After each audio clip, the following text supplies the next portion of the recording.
Hey guys, it's Roderick. I'm here with Capote versus the Swans, Season 2, Episode 2, Ice Water in Their Veins. So, we're now at the second episode. So, this is really where a lot of series really come to die because they have an excellent pilot. They set up the topographies, they set up the characters, they set up the complications, they set up the stakes, and now this is where you kind of have to expand on that, right? The second episode is like, okay, now we've met everyone. Let's get under the surface. What do we have? Like, who are they? What makes them tick? This is where we start to see some objectives. This is where we start to see some wants and needs. This is where we see more complications. This is where the layers of the onion start to come off. And I have to say, another fantastic second episode. Gus Van Sant, the crew, the wigs, the costume, the production design, everything is just top notch in this series. So, two themes that were very present in this episode are the concept of consequences and forgiveness, right? So we see people are seeing consequences of their actions, whether they're willing to accept them or not, and the whole concept of forgiveness. Will Babe really forgive Truman? Can Truman really forgive himself and the other Swans as they kind of navigate the different layers of forgiveness? And we kind of really see a range, right? Plus, we are introduced to Callista Flockhart as the fabulous Lee Radswell, and she is just serving. Like, all these ladies have been serving. We also are introduced to Molly Ringwald as Joanne Carson, and this is, again, another fantastic episode. So as we delve in, really think about the fact of what are the themes? Like, why are some of the characters really doing what they're doing? And it's largely because of they are facing consequences for their actions, right? Whether unconscious or subconscious, and also the concept of forgiveness and how the characters are navigating that. Some characters like Slim are just like, nope, no forgiveness. You're done. You're dead to me. We can't let this stand. And then we really get to see in the middle the torture really which kind of exists with Babe and with Truman and their whole concept of trying to forgive themselves. So without further ado, let's jump in and we'll kind of dive into more, right? So we already start off with the gag, right? Because the thing is called ice water in their veins, and I'm just going to get to it. It's not ice water in their veins, it's chemo in their veins because Babe has cancer, right? So she's sitting there, strong, looking fabulous, doing her chemo, and then Bill is fretting around, and she's already still the consummate perfectionist, thinking of other people while she's in the midst of like the fight of her life and the fight for her life, right? And I kind of felt bad for Bill because I was like, even though Bill's an F boy, I was like, it's a little bit too much for him to bear at this point, right?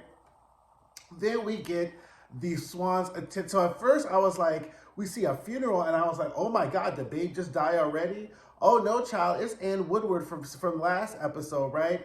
And the Swans show up serving. They just serve. They were giving you black. They were giving you eleganza.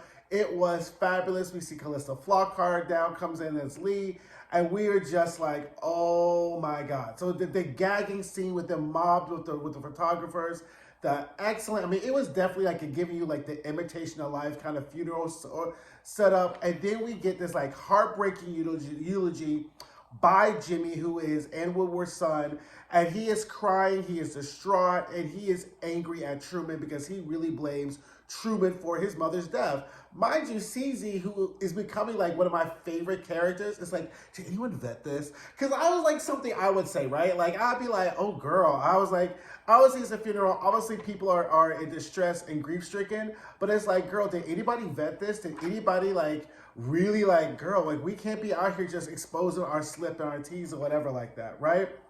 So anyway, now we're back at Capote Basque, and Babe is obviously vomiting from the chemo. And did anyone else think that there was some kind of like unspoken tension between like Babe and Lee Radswell? Because Lee wasn't sitting with them, right, at the funeral, which I thought was very interesting. But she's at the table, right? So we don't really know kind of like what Lee's dynamic is, except for she is like literally not about the shits, right? So they're having lunch, and Slim is like, okay, look, this is how we're going to freeze him out, right? And Babe is still obviously hurting from the loss and the fact that she's dealing with chemo, but Slim is keeping this train moving on time. She was like, look, this is how we're going to get to him.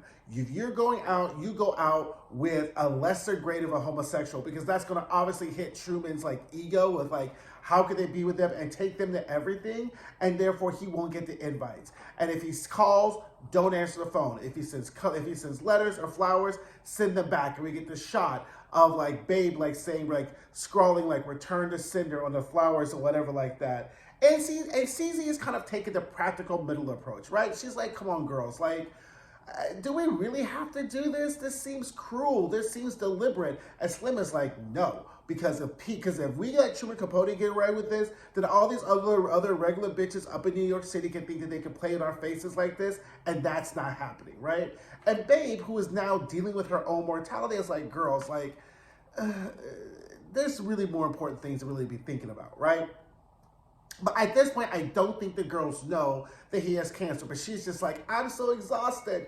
I could die. Like, literally, I was just like, oh my God. So anyway, Truman is in Hollywood, right? He's acting on the show with Neil Simon, and he's trying to reach Babe. She's not taking his calls. He's drinking. He's taking pills. Trying to memorize his lines, and then he gets to the scene. He starts to do the lines, and he's seeing visions of all the swans in red, right? That vengeful red color, and he says, "Well, the reason I did this, right, is because of what you did to me," right? So now we're getting some layers, right? Because again, the big question, the big payoff is, why would Truman do this, right? Like, why would he endanger such like major friendships or whatever like that if you're like why would you do that, right? So we're still trying to get to this layer, but y'all, he done messed up the lines. They done had cut. The actors ain't really feeling him because he's literally just an extra famous extra who they brought in for this kind of special guest appearance, and he can't give his few lines right. So literally the director's like, Truman, you need to go to the hospital, whatever. So but Truman comes home, and Babe is trying on this new piece of jewelry she got from Bill, which we now know is every time he cheats, he gives her a piece of jewelry, right? And then Truman calls, and then Truman is like, okay, look, we got to do something, child. Like, we can't be doing anything. So he gathers all his booze, hidden, seen, whatever, and pours it down the toilet. So we're like, okay, Truman's like getting on it, right? So we really kind of see, again, Truman is starting to see the effect, the consequences of that, right? Like the consequences of his actions. Like in some realm, at this, he may have thought, oh, they'll be upset, but he's really seeing that there are definitely consequences, and Babe is really kind of holding strong to the fact that she's not taking him. And you see kind of like that pain and that torture, which, like, I'm gonna be clear, like, I've seen Naomi Watts in a few things, but girl, like, she is doing the thing up in this show, and I am like, Naomi Watts, you about to make me really like you, because you are giving it. Like, I mean, I always knew Demi Moore was the shit. Always knew Calista Flockhart, Diane Lane. Yeah, we all Chloe 70. Like those girls have been getting their flowers and their petals and their stems, but Naomi Watts was like, don't forget about me, and she is giving it. Like, her portrayal of Babe Paley has been fantastic. So anyway, so then she comes, and then she is just like, so at this point, Slim comes in while she's trying on like her jewelry. She's sitting in the bed, and so at this point, Slim knows that she has cancer, and she's talking, and Babe is trying to give away her jewelry or whatever. And she's like, girl, I'm not doing this scene with you. I'll be back here playing tennis with you next year. You're gonna be fine, but we really can't let this Truman ish stand, because then the girls will be trying to play in our faces, and we can't do this. And Slim says, there's nothing in nature where something pretends to love you and then tries to eat you, which is a very interesting thing, because what we're seeing in at least in these first two episodes, is how the Swans and Truman portray their relationship, right? And we'll kind of get to later, kind of like how Truman kind of like explains why he kind of do it. But these women are really giving fake hurt feelings. Like, and I think on some level they are hurt. But as we go back to our previous episode, to the first episode, what is really hurt? Is it that their egos are hurt, or are their true feelings hurt, right? I think that for some people, it's their egos, and I think for others, it's their feelings, right? And it's interesting to see where everyone's landing, because some people's egos are hurt and some people's feelings are truly hurt, right? And I think for Babe, I think it's a mix, right? I think it's a mix. I think she really cared for Truman. This is an obvious betrayal, but also some of her ego is really hurt because so much of her identity is established in who people think she is, and so much of it is about, you know, what people are saying, right? Because remember in the first episode, she wasn't so much upset about what he did. It was how people were going to view her and the fact that people were talking about her, right? So anyway, while she's looking in like in her bed, she has this Vidura bracelet or whatever that she gives to Slim, and Slim was like, oh, who was this for? She goes, well, this is when Bill was cheating with Happy Rockefeller. So Slim takes it's like, well, I'll take it just so I can wear it and like goad it in her face or whatever like that, right? So Bill comes in, and Baby's like, look, don't be bothering me. Like, you ain't gonna take no more of my energy. Won't you learn some of these recipes or whatever, so when I die, you won't fucking starve to death and shit like that. So I was like, but if there's anybody who deserves the business, is Bill, because he's a fuckboy, let's be clear. Like, he gets no sympathies or whatever like that, right? So now we see Truman is having lunch at Capote Bass, and good old CZ that came in through is like, okay, girl, I'll come out and be seen with you. I'll sit at our table with you. And she is really like, look, Truman, because he's like, you look so disturbed, or you look like you're angry at the fish. She's like, nah, bitch, I'm angry at you. You done fucked up our whole group with your bullshit. Like, and I need to know why. Like, I need to know why you done went around and done fucked up the whole thing. And he's like, I don't know why people don't understand. I'm a writer. It's fiction. And she's like, girl, stop playing in my face. This ain't about no it being fiction. He's like, why can't people just see the quality of their writing and look past that? He's like, because, bitch, these are our friends and these are our lives. And there was no love in it. She was like, it was nothing but a bunch of deep cuts without any anesthesia. And I thought that that was brilliant, because Truman is just really trying to dance and to quote Funky Dineva, pussy backpedal and pussy pop all around the ways of how he was trifling. And then she was like, no. And then he's like, well, I really miss Babe. And she's like, I know. And then he's like, well, can you talk to her? And she's like, I don't know, girl. Like, Slim has us on lock. She is really running a tight ship. And she's like, but I'll try. But Truman, you got to pull your shit together, because this I can't do. You know I don't do mess. You know I don't do this. So they're having this like render tender moment, child. And then Callista Flockhart and Lee Ragswell walks in, and it just gives him that look. And I was like, girl. And then he's like, ooh, girl, I am so sorry. You about to be in trouble. And she's like, motherfucker, these bitches gonna be up my ass. And then after all of that, he's like, I don't know what I'm gonna do about Thanksgiving. And she's like, can I come to your place? She's like, you're such a child. In the midst of all of this, you're trying to think about what the fuck we gonna eat for Thanksgiving. Yeah, bitch, you can come on a fly with us. Just, yeah. Just let me try to figure this shit out, because now these bitches gonna be up in my ass, and I don't have time for all of this, right? So anyway, then we get Slim comes to, so then as soon as that happens, right? Like, CZ is at her ranch, she's brushing her horses, minding her white ass business, and here comes Slim, because she done got the word from Lee Ragswell, and she's like, oh, come on, girl, let's walk with me. She's like, our horse is great, they're loyal, they're dependable, unlike some humans. And Lee's like, okay, bitch, let it out. What you got to say? I saw you having lunch with the trader. She was like, it's lunch, bitch. He was our friend. Like, I'm just trying to make things right. She's like, nah. This is, so it's very interesting, right? Because what we see is Slim is like, remember this was about Ann Woodward in the beginning, at the end of the first pilot. Now she's like, no, this is about Babe. I don't think it's about either one. I think Slim is just a vindictive bitch who's like, bitches can't play with me and can't play in my face, and you don't get to try me and then then live to speak about it, right? I think that is the school that Slim is in.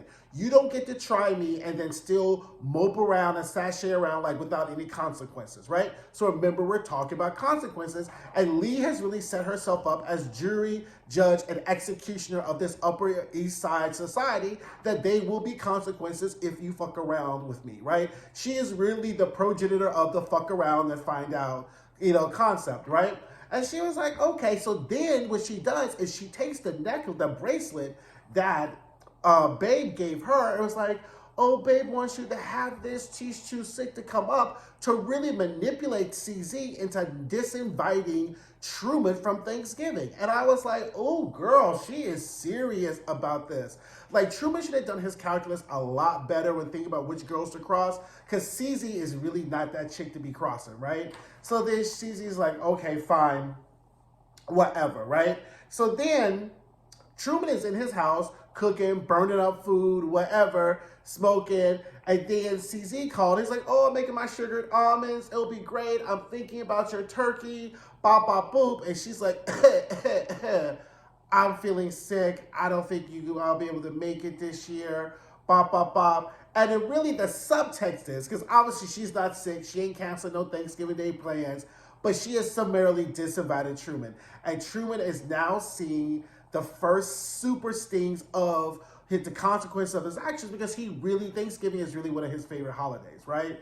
So we get a brilliant transition, right? So transitions are how a scene ends and how it began and how the next scene begins, right? And typically most of the time you want to have a transition that's seamless, that's effective, that's subtle, but also that's not too on the nose, right? So what we see at the end of the scene is CZ, of course, being tortured, because CZ don't do the shiesty shit, right? She don't be telling lies to her friends. She don't like this or whatever, but, she got to do what she got to do. So we see her move Truman's place card and John O'Shea's place card. We get the close-up of the place cards, and then the next scene is John O'Shea with his kids, dropping them off at Grand Central Station as they're trying to convince him to go for Thanksgiving, which I thought was just a brilliant transition.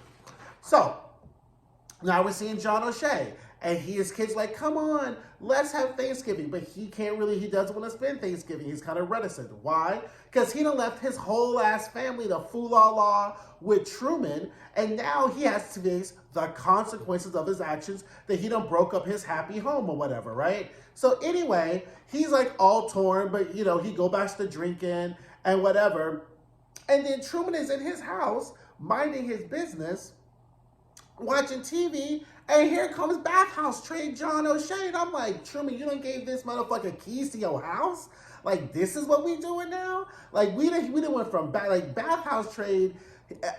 As we later will find out, the reason Truman still fucks around with Bathhouse Trade, because the dick is obviously incredible, but clearly not worth the consequences again. But I was like, you let him have keys to your house? So Truman's eating Peking duck, and then he's moping because he got disinvited from CZ's, but he's like, Joanne Carson saying that she's going to fly them out to LA for Thanksgiving tomorrow. And he's like, I'm not going to LA with you. I'm going to spend Thanksgiving with your kids.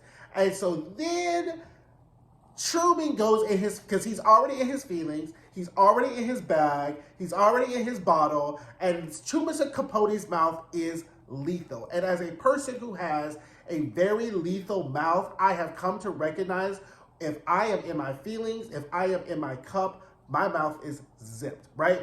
That's how you know, oh, he's drunk, oh, he's whatever, if I'm not saying nothing. Because my mouth is lethal, and Truman Capote's mouth is lethal because he low-key reads John O'Shea for filth, calling him a middle-aged, suburban, bank teller, cocksucker who kids don't want to be with him because he done blew up his family. And I was like, girl, did you have to go that low? And then all of a sudden, John O'Shea pops up in the mouth, whole ass punches him. And I was like, oh my God, are we doing this? I was like, does this turn into the burning bed? What is this? And I was like, oh no. I was like, oh, Truman, girl. Consequences. Once again, we're talking about consequences. But I was gagging because I was like, girl, I did not see that left-hand turn coming, right? So I was like, oh, Truman, girl, this is a whole ass mess. Right? So anyway, then we get to, so then I was just like, oh my God. So then now we see Jack. So then Jack goes to Babe, and he's like, girl, okay. And she's like, don't come begging. Don't come getting involved in all this business. but Truman's in a bad way, right? Because Bathhouse Trade is whooping his ass, and I think this is really bad. Babe, I need you to save him. Let me come up. Let's have a cute little kiki real quick, and maybe, whatever. She's like, you come on up. And then she's like, look, I'm not going to do this. I don't forgive him. If he wants to do this and get his ass whooped by Bathhouse Trade, that's on him. I'm still hurt. He was my friend. He put my business out there, and I'm just not there yet, right? Which theoretically, not really theoretically, is actually like a real place that most people are. But the problem is that the ticking time, we have a ticking timer, a ticking time bomb, really, that Babe is dying, right? And she don't want to, and so that's the problem, right? Theoretically, you're dying, you want to be reunited with your friends, you want to be with him, but she is still so hurt. And she's still unable to really get past her hurt with Truman, truly forgive him. And now you have the fact that he's getting his ass whooped by Bathhouse Trade. And she is still standing firm, like, nah, I'm not fucking with him, or whatever like that. And I was just like, oh my God. I was just like, So anyway, now, somehow or another, Truman brings Bathhouse Trade to Los Angeles to Joanne Carson's house. Shout out to Molly Ringwald, giving you fabulous moo realness. They have nachos and tamales. And what we begin to see, so Truman walks in, and it's just a very casual, very homey feeling. We got Phyllis Diller in the background. Roddy McDowell is there. And we get now the juxtaposition, which is two scenes back to back with a lot of intercuts between CZ's elegant, refined, just decadent, Thanksgiving, and Joanne Carson's kind of homey, fun, kind of earthy, ding, ding, ding, ding, ding, ding, ding, Thanksgiving, right? And you can see that Truman was just like, oh, Lord. So he goes downstairs to go get another drink. And the guy, Diego, was out of vodka. And I was like, ooh, girl, is he going to fuck him in the cellar? Like, you just never know what they going to do with the twist and turns. I was like, girl, is he going to fuck him in the cellar? Is Bathhouse Trade going to whoop his ass? Like, is he catching him or whatever? But no, so the Diego runs out of vodka, goes to get vodka, and Truman has a vision, right, of his mother. And it is played by, oh, God, Jessica Lange. Thank you. Lord. So Jessica Lange, of course, is back playing Truman's mother, and now we get another piece of the onion, because we find out that Jessica Lange wanted to be a part of New York society and was shunned by the type of women that Truman hangs out with, and that maybe the reason why Truman did this was to avenge his mother. And she calls him fat, and she said she was beautiful, and what she's trying to do is like, you can just let yourself go. You already have cirrhosis of the liver. Your heart is surrounded by fat. You can take your pills. You can let it go. And really, ultimately, Truman decides no, because he still has one more great piece of work in him. He's not going to go. And, and the relationship, again, between a gay man and his mother is just very archetypal, right? And it's very poignant, very important. And now we get to see that a lot of Truman's motivations for doing his work, trying to achieve, trying to be as great as he is, was really because of his relationship with his mother, right? So he comes back to his senses. He has his screwdriver. Then we cut to CZ's, decadent thing. The girls are just giving you fashions. Notice Lee Radziwill wasn't there again. I don't know if that means anything, right? Because she seems to be part of the group, but maybe she just ain't down with all the fucks and shits or whatever, but she was at Thanksgiving, which of course makes sense because she probably has her own Thanksgiving or whatever. So Slim does her prayer, which is a shady prayer, giving thanks for everything God has given us and God has taken away, aka Truman. And then we get Joanne Carson's prayer, which thank you, Mother Earth, and it's all great. And all the while, John O'Shea is looking salty and pissed. And I was like, why the fuck are you looking salty? You ain't gotta stay. You gotta fuck go home, right? You didn't even have to get on the fucking plane. No one made you. You could have gone and seen your kids or whatever like that. I'm like, why are you sitting here looking salty and whatever, right? So then, John goes in to say, oh, can you cut the turkey or whatever like that. So he starts hacking on the turkey, and John's like, be careful. This ain't no, Piggly Wiggly turkey. This is rich fish turkey or whatever like that, right? And then I was just like, oh my God. So, sorry, I forgot one more scene. So after the Thanksgiving, after the dinner, Babe is still hurt, and she was telling the girls about how Truman really misjudged how much they really loved him, right? And therefore, that's why they're so hurt. So again, we're seeing the whole concept of them holding on, the forgiveness, the whole thing, right? Now we go back to LA where Bathhouse Trade is still angry and angrily cutting up the coffee, cutting up the turkey, and he is mad. And then Truman lets it spill. He's like, why are you so pissed? How could you ruin my Thanksgiving? You know Thanksgiving is one of my favorite holidays, and your angry drunk ass is fucking up my Thanksgiving. And the only reason I fuck with you is because you have a big uncut dick and bop, bop, bop, boop. And I was like, ooh, girl, Truman, girl. And sure as shit, Bathhouse Trade gets up and whoops his ass again. And I was like, oh my God. I mean, like, whooped his ass. Like, brought him down how to literally pull him off. Joanne Carson is like gagging like the rest of us. And then he goes and spits on that woman's floor. Then she's like, get the fuck out my house, right? And I was just like, oh my God. I was like, oh girl, like this whole, I was like, Truman, I was just like, and then Truman's like, Joanne, you're going to have to get me away from him because I think he's going to kill me. I was like, nah, we're getting Dallas plus what's love got to do with it? I was just like, oh my God. Like all he needed to be is like in the back of a limousine with a white suit on. And then I would have been like watching what's love got to do with it? I was like, this is like way, way much. But as a service note, domestic violence does and frequently occur within same-sex couples and has been occurring since the beginning of time. So the fact that Ryan Murphy and Gus Van Sant are willing to show this, I think is important because a lot of times many people really don't think that same-sex couples have, or really two gay men actually have domestic violence that occurs with them. And domestic violence, regardless of your gender, is dangerous and it's destruction and it's toxic. And if you're in one of those situations, you should really think about avenues of which you should leave. Okay, so anyway, back to this. Now, Jack, who I was like, Jack girl, mind you, when Jack first talked to Babe was trying to read Jack. Cause like, I don't know why you stay. Hasn't he taken enough from you? And that was what we call dramatic irony, right? And not necessarily in the ironic, not necessarily because people misuse irony all the time. So irony really is a statement by one character that is contrary to their current circumstances, right?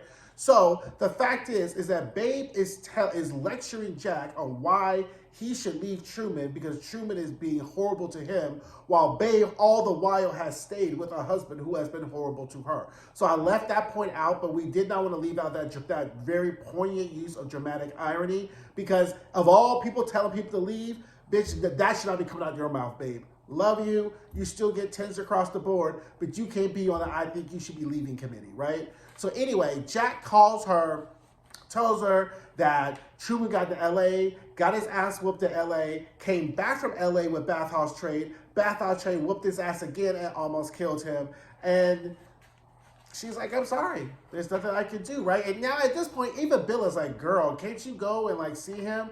And she's like, no. You know what I'm saying? Like, Babe is still hurt. And now she thinks that because Truman is gone, she can now have a better relationship with Bill. Because one of the things she said during the Thanksgiving Day dinner to the girls was now that she has cancer, Bill is closer, they're spending more time together, they're having pizza, and she's really kind of rekindling this. And she is equating, or conflating really, she is conflating her cancer diagnosis and his attention to her with maybe he's turned a corner and become the better person, right? And maybe with Truman not being there, their relationship really has a chance to be kind of what it originally was or whatever like that. So that conflation is what she's doing. And I was like, okay, girl, we'll see. I mean, once a fuckboy, always a fuckboy. But if you own this ride, so ride the whole out. So anyway, guys, that was episode 2. That was a lot. This show is great. Drop down in the comments. Let me know what you think. Don't forget to like. Don't forget to share. Check out some of my other videos. And I will see you guys soon. Bye.